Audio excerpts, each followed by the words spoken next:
Ladies and gentlemen, welcome to Saints Row the Third. I'm not going to lie, this game has been difficult for me to put my thoughts forward on.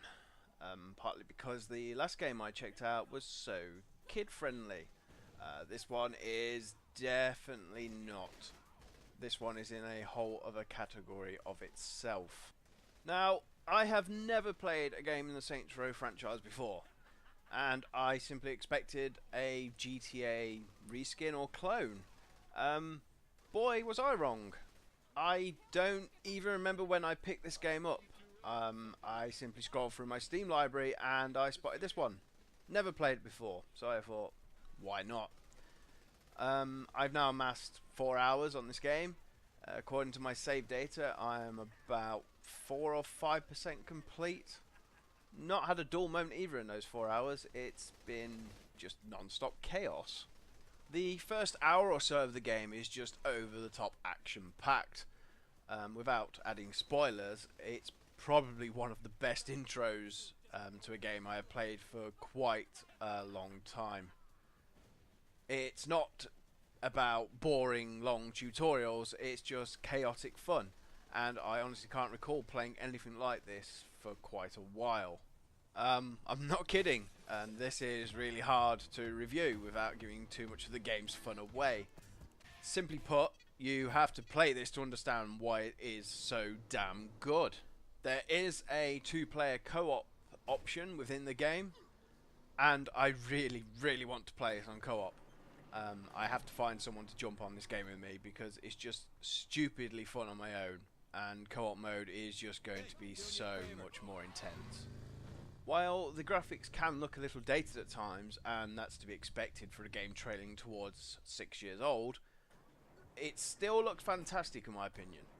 The huge flaw I found with the graphics engine is VSync must be enabled, otherwise the tearing is quite severe, at least on some Nvidia chipsets.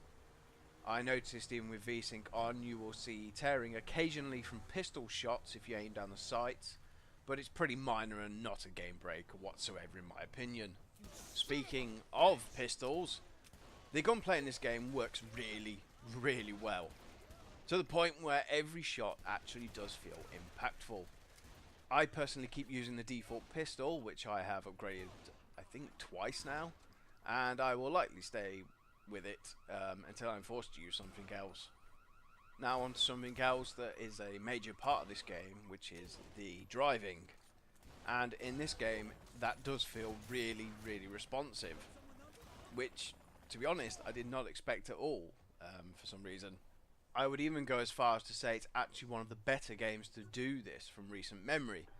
Naturally, this can change from car to car, but I have not found anything in the game that feels terrible to drive or ride on.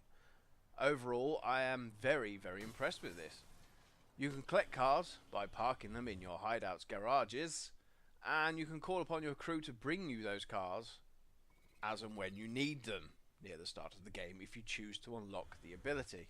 The car radios are pretty much on the same track as the GTA series, with well-known tracks being played per station. My favourites personally being Gen X 89, which brings you modern rock music, and Mix 107.77.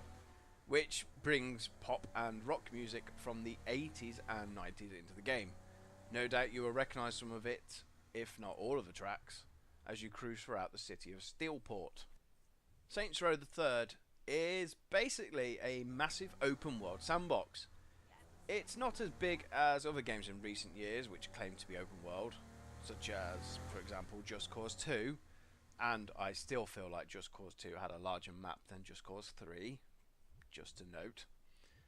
And it's a game that doesn't take itself seriously, and that's a good thing, because it lets the consumer play however they want. If they want to put on a suit and kill things with a gun, that's fine. If you want to run around naked and beat people to death with a massive sex toy, that's fine too. Admittingly, that is not something I would personally do, but the crazy people amongst us likely will. I can't really note any bugs so far apart from the VSync issues. Other funny things are cars seemingly randomly exploding for no reason whatsoever, but that's not annoying. It actually makes me laugh, if anything, because it is simply so ridiculous.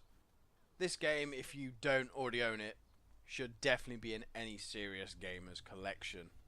Now to the nitty gritty of it all. Picking this up on Steam will only cost you a mere $6.99, and that's for the base game. For what you get, that's a complete steal. It's almost like you are robbing the devs, quite honestly. There's also the full package with 17 DLC packs included, which will set you back $10.99. And I wish I purchased that back in the day, because the DLCs separate is just over 45 quid right now. If you still don't own this game, just get the full package and enjoy this over-the-top game. It's already becoming one of my personal favourites.